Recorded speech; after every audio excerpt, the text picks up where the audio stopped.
So we are still at the Mobile Dev Camp, and next to me is standing Matt, and he is co-founder of dopplr, that nice travel service where you can show your friends where you are and where you are planning to go. So, yeah, introduce yourself. How do you come to be co-founder of dopplr? Well, dopplr is all about travel, and when we started dopplr, I was actually living for a while in Amsterdam and in San Francisco, just programming and doing contracting work and traveling, sort of, moving countries every 2, 3, 4 months. And we had this idea amongst a bunch of us that when you travel a lot, you lose track of where everyone is in the world, and you miss those opportunities to kind of hang out or kind of meet up when you're passing through places. So we put together a social network for people who have a lot of international connections. So it was 1 year ago where I met Lisa Sonio, also co-founder of dopplr, in Paris, and she introduced me to that service. So, yeah, what were the major steps during the last year? So the big stuff in our second year has been all about turning dopplr into a business. We got on pretty well early on, had lots of people using it, and in the last year we've been doing things like partnering with a company called Mr. and Mrs. Smith, who sell hotel bookings. So we're starting to show that kind of the business model behind the social network by letting people book hotel rooms as part of their trips. And we're continuing to develop that sort of stuff, make more.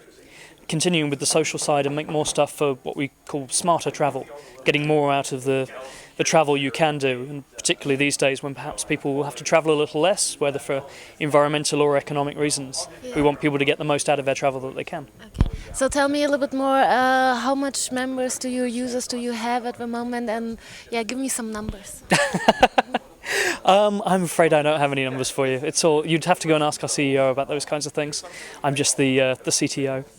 Okay, so you will not tell anything me about how many users you have, or more or less, or?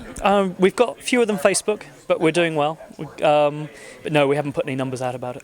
Okay. Well, what I observed while using dopplr, I like the service a lot, and I like also all that integrations, for example with Facebook you just mentioned. One point what I'm missing is a direct opportunity to get in contact with the other travelers, with fellow travelers, so there's no message system. Is there a reason for that?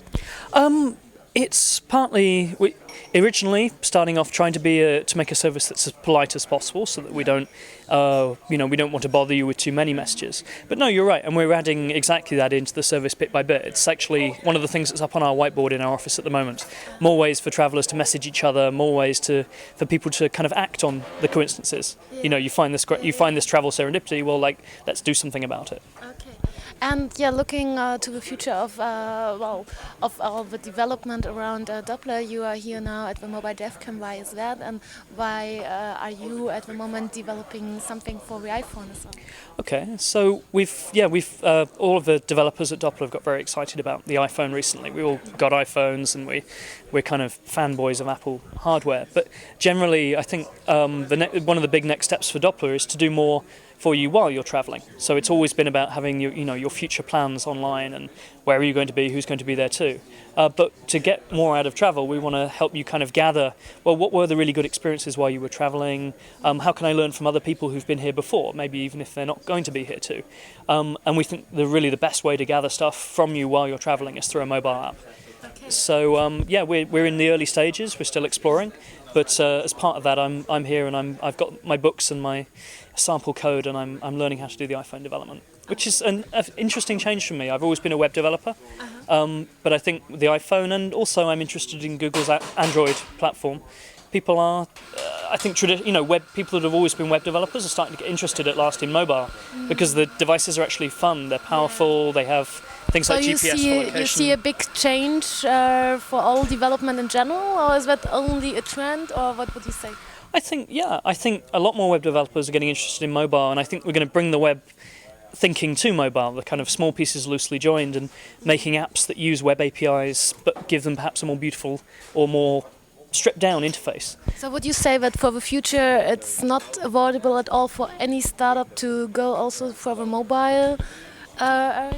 Yeah, I think so. I think certainly Apple have shown with the iTunes application store that finally we can bring a business model for applications into mobile.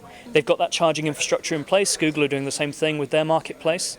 So, there's clearly a model there. And obviously right now only the sort of superstars of iPhone development are really living off the money they make from their apps. But clearly, people understand there's money there. You don't just have to give everything away for free on a mobile device. So how will the iPhone application for Doppler look like? Oh, that's a very good question.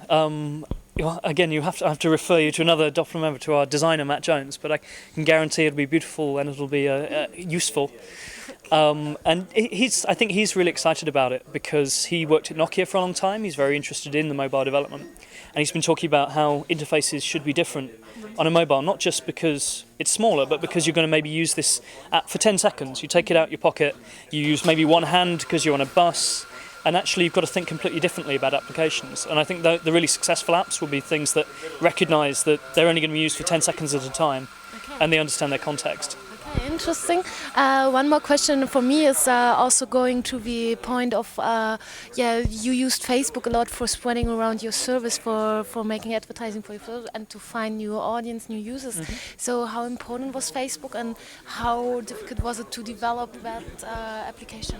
Facebook's been really good for us the whole time. We consistently still get, I can't remember the exact percentage, but we get a significant number of people every day who sign up to a Doppler account through finding our Facebook app.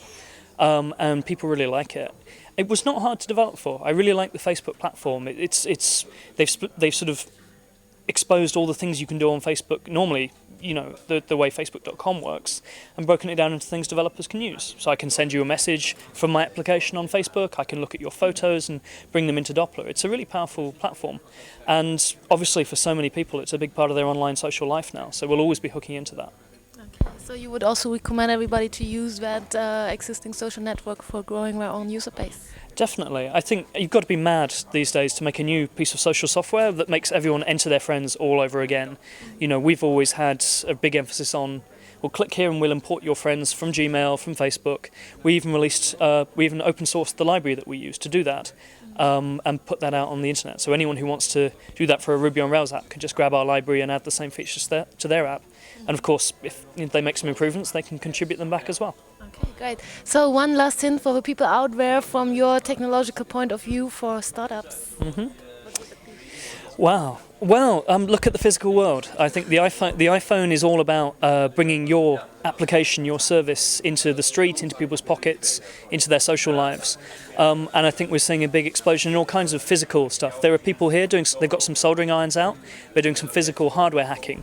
And, Mediamatic is well known for making devices out of electronics that use the internet and use computers but don't look like a laptop. So really my advice for everyone is think beyond the computer and the keyboard and think about, your application being part of people's social lives. Okay, so thank you. Thank you.